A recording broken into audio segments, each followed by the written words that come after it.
If you're a real estate investor or you want to be a real estate investor and you're looking for more money to fund your real estate deals, don't go anywhere because I'm getting ready to plug you into the money.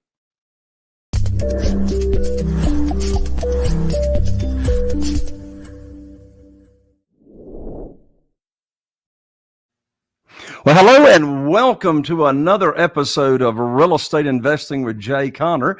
I'm Jay Conner, your host, also known as the Private Money Authority. And if you've been tuning into the show, you know I have amazing guests and experts join me here on the show. But before I introduce my special guest and friend today on the show, I've got a gift for you for just tuning in. And that is, I have just released my brand new book, Where to Get the Money Now, subtitle, How and Where to Get Money for Your Real Estate Deals Without Relying on Traditional or Hard Money Lenders. So this book takes you right through step by step how to get all the funding you'd ever need for your real estate deals without relying on local banks or mortgage companies or any kind of traditional lenders. And how in the world am I qualified to tell you about this? Well, back in 2009, I lost my lines of credit at the bank, had a great credit score, but myself and the rest of the world, with the financial global crisis going on, didn't have funding. Well, I learned about this world of private money. Less than 90 days, I was able to raise over $2 million in funding. Since that time, I have not missed out on a deal for not having the funding. So this book is yours for the asking. I am going to ask you to pay a couple of bucks for shipping and handling and delivery, but the book itself is free. That'll save you 20 bucks off of Amazon. You can go to www.jayconner.com/book. And we will rush the book right on out to you. Well, my friend and guest today is quite the fellow. He's the founder of a company called Creative Real Estate Solutions. It's a home buying company based out of South Florida. And his purpose, the company's purpose, is to help people by providing solutions to unwanted properties. And here, this really will tell you something about my guest. The company's core values are having integrity, a positive attitude, going above and beyond what people would expect, being solution-oriented, and being efficiently productive. Now, in addition to that, my friend and guest is the co-founder of Ascend, which is a very high-level mastermind and coaching community for entrepreneurs that want to experience a better life and a better business. He is also the co-founder of Holiday Mastermind, which was created to bring entrepreneurs together that are passionate about go-giving, enhancing their businesses, and all the while doing so in a world-class setting. Now, he's also the host of a very, very successful podcast, which is called The Flip Empire Show, which I happen to be a guest on myself as recent as just a few days ago. It's a top-rated podcast designed to help anyone achieve financial freedom through real estate investing. Now, the show was launched back in 2016, features industry thought leaders, and covers a variety of topics like entrepreneurship, real estate investing, marketing, team building, systems, automation, personal development, vision building, and much more. Well, through my guests' businesses, masterminds, coaching, and podcasts, he's able to fulfill his purpose of helping others achieve freedom while passionately living his vision with his family.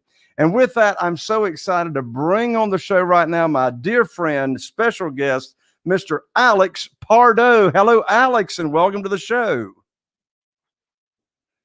Oh, you're on mute, Alex. My apologies. Yeah, I was saying it's an absolute honor and pleasure to be on, so thank you for having me, my friend. Absolutely, Alex. And I tell you, I just had a blast being on your podcast just a few days ago. What an amazing, in fact, just take a minute and tell people about your show, because you have an amazing show. Thank you so much, Jay. Yes, again, you were one of my favorite interviews. It was just released yesterday. So I host a podcast called The Flip Empire Show, and it's so much more than real estate investing. It's really about designing a vision for your life, and then figuring out how to design and structure a real estate investing business to support and enhance your desired lifestyle. So I have awesome experts like yourself and many others that come on and just share wisdom, not just share the success, but also share the failures, because it's my opinion that we can learn so much from not just the success, but I personally learned more from the failures that people are willing to share. So that's what the show's about. Would love for your audience to tune in. Absolutely. Well, there's a story that I have not heard yet that I want to hear, and I know my audience wants to hear it as well. For many years, 15 years or more, you had a very, very successful knock it out of the park wholesaling business. And then just last year, you made the decision to shut that business down and move on to other things.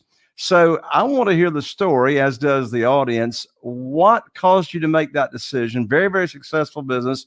And how was it no longer serving you? And, what was all involved in that decision? Yeah, no, I'm happy to open up, Jay, and kind of, walk you through. And I'm an open book. So any questions you have, to a certain degree, I dealt with a little bit of an identity crisis, Jay. And what I meant by that is, here I was, fast forward, I've been in the business 15, 16 years. I have this podcast and I have, speaking opportunities and different things of that nature. And yet I've created a business that I'm no longer passionate about. I created a business that, while it's successful and it's profitable, and while I love and enjoy the team that I get to work with, I feel like God is calling me to do something bigger and better with my life.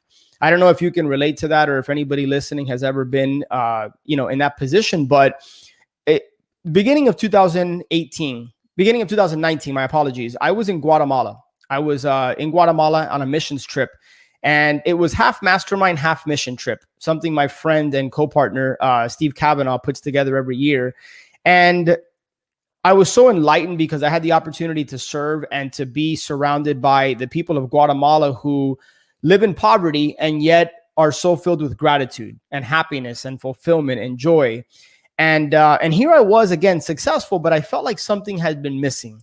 And I opened up to the people that were a part of that mastermind that I had been feeling for a while, Jay. You ever feel that tap on the shoulder or the nudge where you're meant to do something bigger with your life? Like, the purpose is so much bigger than what you're currently living. Sure. And for me, Jay, it was the fact that the real estate business, it got a little bit monotonous. It got a little bit boring. And I wanted to challenge myself in a way that I had never challenged myself before. I got tired of going from transaction to transaction to transaction. And while I'm so grateful for the opportunities that the real estate business has provided me, I wanted to serve at a higher level. The podcast was an extension of that, but I knew I could do it on a much deeper level. So after a lot of thought, prayer, meditation, coaching calls, I ultimately decided that I wanted to go ahead and transition the business off to my COO, my right hand. And I wanted to pursue a mastermind and coaching business, which months later became Ascend. And I revealed on my podcast, on the Flip Empire show, that I just kind of I was very vulnerable and transparent. And I shared with people that despite, the success, it came with a lot of challenges.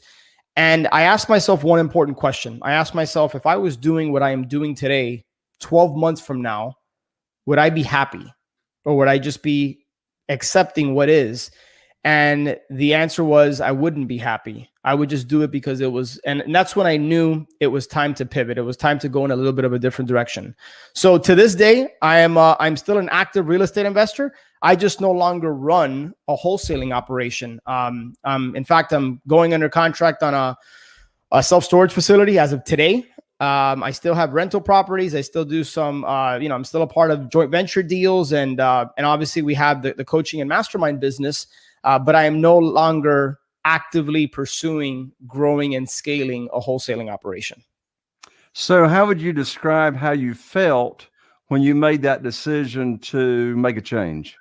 Relief, happiness. I felt free.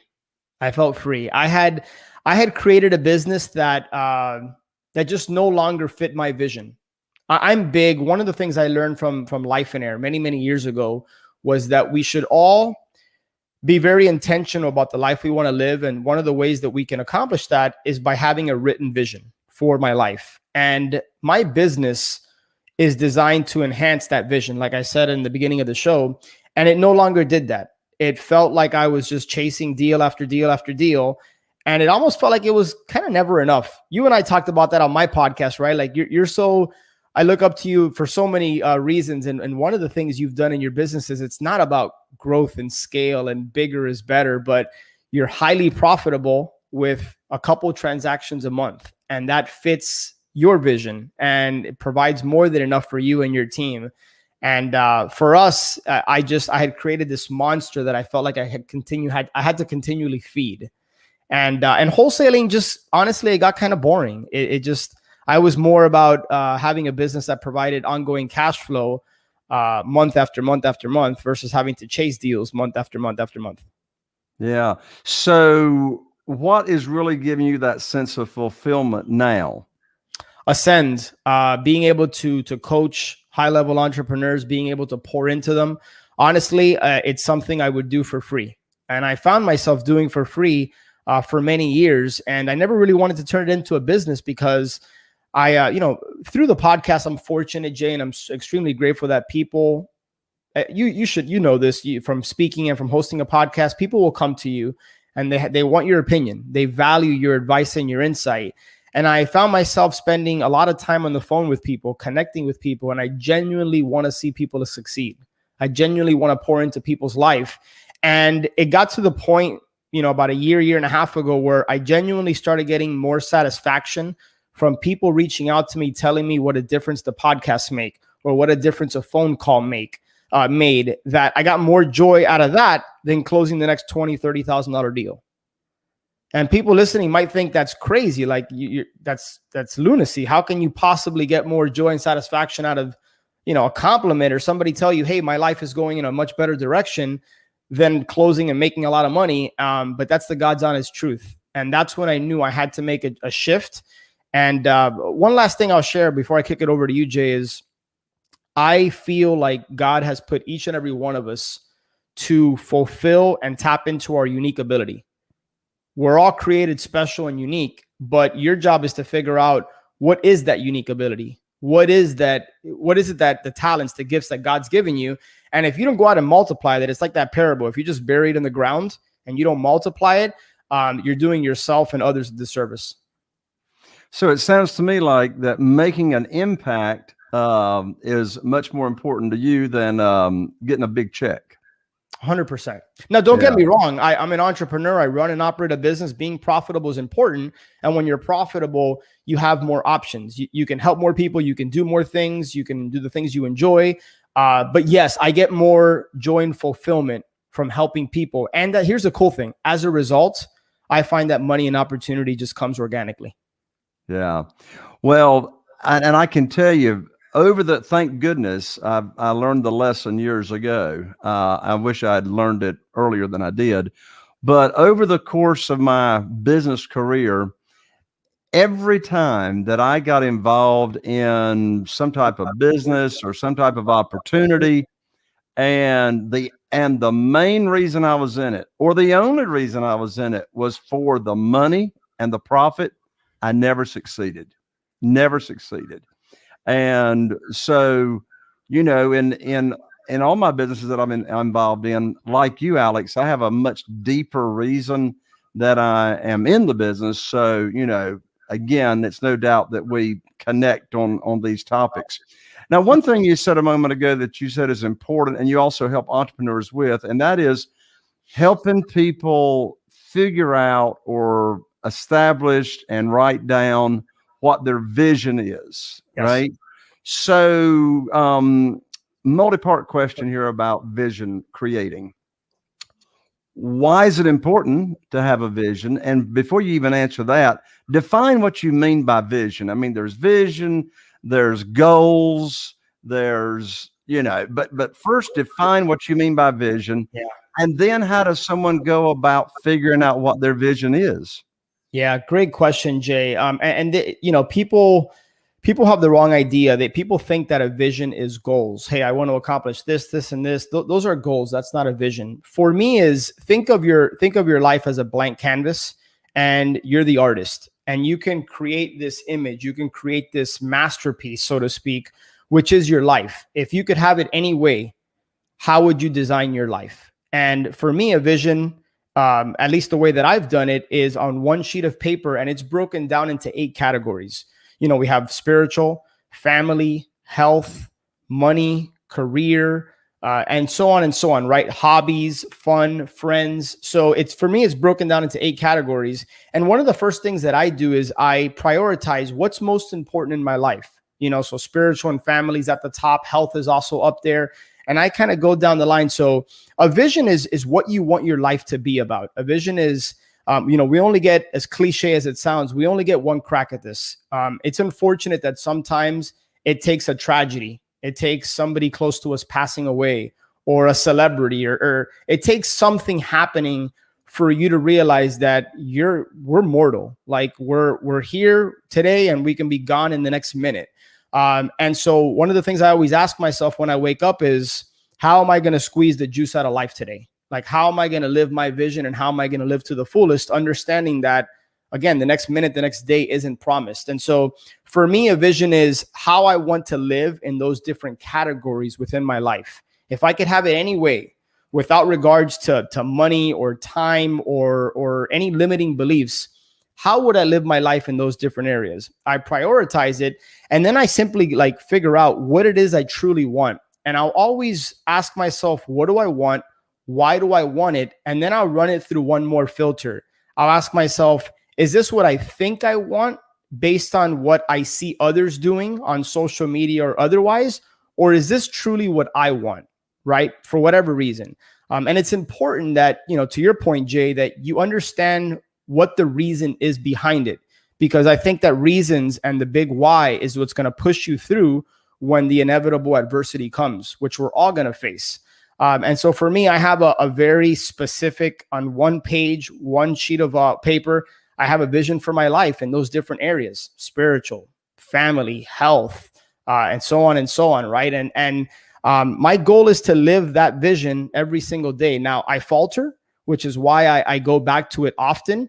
And then what I tend to do is I create goals that are in alignment with that vision, right? Because if your goals are not aligned with your vision, and your goal is to take a company public and go 100 million, make $100 million in the next 5 years, but your vision is you want to travel a lot with your family, and you want to serve people, and you want to do this and that. Are those goals, is the goals and the vision aligned, right? And that's one of the things that I think people struggle with, is not understanding that goals is not the same thing as having a vision. Yeah, your goals actually support what that canvas is going to look like that you are creating the vision about. Well, I'm glad you're an open book, Alex, because I want to dig a little bit deeper. Will you share with me and the audience a couple of examples of what your vision is for your life and for yourself, and how that's playing out? What are some of your priorities that you put in place, and what's part of your vision look like? Yeah, I'm a big advocate of something that I learned years ago called vision stacking. And vision stacking is when you can look at your vision, once you've outlined what you want your life to look like in the different areas, when you could start to stack visions and kind of accomplish and kill one bird with, or kill 2 birds with 1 stone, as they say. So Holiday Mastermind is a perfect example of that. Holiday Mastermind, like you said in the intro, it takes place in a world-class setting. So what is vision stacking? Holiday Mastermind is a perfect example of that. I love to serve. I love to give of myself and help people. I genuinely want to make an impact on people's life. And so Holiday Mastermind is all about being able to raise money so that we can impact a charity that's near and dear to my heart. So I also enjoy masterminding and getting together with awesome people. I love to, I'm constantly striving for growth and for pushing the limits on what I'm capable of. So I combined being able to raise a bunch of money for people through Holiday Mastermind, with masterminding with awesome people, and also traveling. Traveling is also on my vision. So Holiday Mastermind takes place, in the Bahamas or in Jamaica or different places once a year. And so I've essentially looked at my vision. I said, how can I start to vision stack? I want to travel. I want to hang out with great people and grow and learn and push myself while impacting and serving people. So there's one example of me living my vision. Ascend is another one. Ascend is it's a successful business, but the goal of that business is not to make a bunch of money every single month. The goal of that business is to impact and work with high-level entrepreneurs. So it's very important that for people watching and listening, that you get crystal clear on what you want, why you want it, and then figure out how to reverse engineer the process to start to actually make that a reality. You know, most people just dream. Visions allow you to take those dreams and make it a reality. Awesome. Well, the name of this show is Real Estate Investing with Jay Conner. So I suppose we should spend a couple of minutes anyway talking about real estate investing specifically. So, you know, you're still a very active real estate investor yourself. You know what's going on in the market. And I don't know about you, Alex, but Carol Joy, my wife, and I, we have been full-time real estate investors since 2003. So we're now into the 18th year of this. And in these years, I have yet or never before have I found it more challenging to actually find the deals, right? For more than one reason. Number one, there's no inventory, right? Mm-hmm. And as soon, and we're not going to rely, and I never have, but we're not going to rely, and we can't rely on the multiple listing service because there's nothing in there, right? There's no deals. Right. Now foreclosures are starting to open up, and you know, you'll see a bank-owned property in there every now and then starting up. But my question to you is, in this economy, in this market, where, well, first of all, I don't want to assume, would you agree that it is more challenging to find deals today, and we have to find them in different or more ways, say, than we did a couple of years ago? That's a tough question to answer. I think it can be more challenging, but I think we just have to adapt. And I think we have to, you know, so what the marketing that we were doing 12, 18, 24 months ago might not be as effective now. And so I think it's really a matter of I hate to use the word pivot because that's so overused, but we have to shift, right? And so while one of the things I like to do when it comes to marketing is when people are fishing in this pond, I like to figure out other ponds that people just haven't discovered. I remember years ago, cold calling became very popular, but there was a handful of people that really discovered cold calling before it became popular. And then it was ringless voicemails. And then it was SMS marketing. And now SMS marketing is becoming more challenging because of certain laws and regulations. What I find, Jay, and I've had conversations with mutual friends about this, is that the more competitive and challenging finding deals becomes, the more archaic effective marketing is. And what I mean by that is, you know, while I would love to be on your show here and sharing the next greatest, sexiest way to generate leads and close deals, direct mail, you know, things like that still work. The question is, do you work? Are you going to remain consistent? You know, are you putting all your eggs into one marketing channel, or do you have at least two or three? And are you consistently testing, tracking, tweaking, and improving on your marketing channels? So I think it can be more challenging, but one of the things I have found to be most effective when it comes to marketing is, regardless of what marketing you're doing, I would prefer to go an inch wide and a mile deep. And what I mean by that is be consistent and committed to your marketing. Whatever that is, consistently do it. And then don't just be lazy. You know, one of the things that, you know, when I was running the wholesaling operation, we had a swipe file.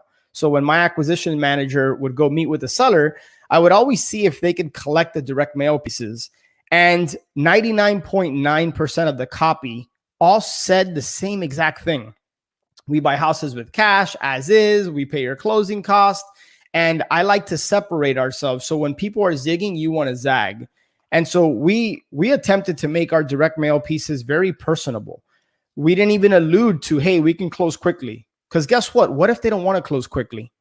You know, so figure out how you can separate yourself from the competition. And copying your marketing is just one of many ways to do that. Yeah. So, one thing that I have never done, so I'm in a small market, right? I mean, our entire target market is only 40,000 people, right? 40,000 people. That's it. Thank goodness I'm the only or one of the very few consistent investors here locally. I mean, yeah, there's investors, but you know, the only consistent one. And so, you know, I mean, since I'm in a small market, I have to do multiple consistent ways of getting motivated sellers, you know, to raise their hand. But one thing I've never done in 17, 18 years is consistently driving for dollars. Not myself, but, you know, I've had bird dogs all these years, but it's like if they saw a FSBO sign, if they saw a distress, they take a picture. But I just hired just 3 weeks ago a dedicated person, and that's what they do every weekend. And so I would have never guessed here in my little area that in a matter of 2 weeks, I would get 67 pictures and addresses of clearly vacant houses, distressed. So there's 2 layers right there, vacant and distressed, right? That's right. Yep. So the first thing we do is we pull the tax records, and over half of the owners live out of state. Now you talk about stacking visions. I'm talking about stacking motivations, right? So I got distressed, absentee, out of state, and vacant. I love it. I love it. Yeah. You know what? When I got started in 2005, I found for the first 2 to 3 years, I found deals one of 3 ways: direct mail, door knocking, and driving for dollars. Yeah. And you know, people are so fortunate these days because you have tools like Deal Machine, which can essentially automate the driving for dollars process. In fact, that was one of our marketing channels just a couple of years ago. Was we had 3 or 4 active drivers that's all they did for 4 hours a day. And they kind of rotated. And we used a tool called Deal Machine. And every single week we had 30, 40, 50 pictures of houses coming in, and we would consistently close deals on those. Absolutely. Absolutely. Well, Alex, we're getting near the end of the show. So I got a fun question for you. Fire away. I got a fun question that I didn't prime you with. So here it comes. If you only had 30 seconds to give your best friend one piece of advice that just comes straight from your heart, what would that advice be to your best friend? And you didn't have to worry about them, you know, sucking you back in the mouth or anything. You just told it straight from the heart. Right.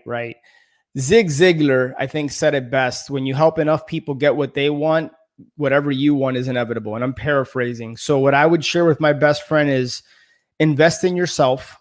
Put other people first. Figure out a way that you can add value, that you can solve problems. When you become a problem solver, everything you want will just naturally come, right? And so that's the goal of when I talk about investing in yourself. I'm talking about personal development. I'm talking about learning skills like sales and marketing. And so I would say invest in yourself, surround yourself with the right people, and then put other people's interests before your own. Seek to genuinely solve people's problems and add value, and everything you want in life will just come. I love it, Alex. Well, folks, you can connect with Alex and stay connected with him. His website is www.ascend, that's ASCEND, ascendyoursuccess.com. And you can also follow him and his podcast at www.flipempire.com. Alex, thank you so much for taking the time to come here and be on the show with me, my brother. This was a lot of fun, Jay. I'm genuinely grateful for the opportunity, and I'm an open book. Again, if I can help anybody out there that's listening or watching this, just feel free to reach out to me, and I'm happy to help however I can. Thank you so much, Alex. Well, there you have it, folks. Another episode of Real Estate Investing with Jay Conner. I'm Jay Conner, wishing you all the best. Here's to taking your business to the next level of success. And I look forward to seeing you right here on the next show, Real Estate Investing with Jay Conner.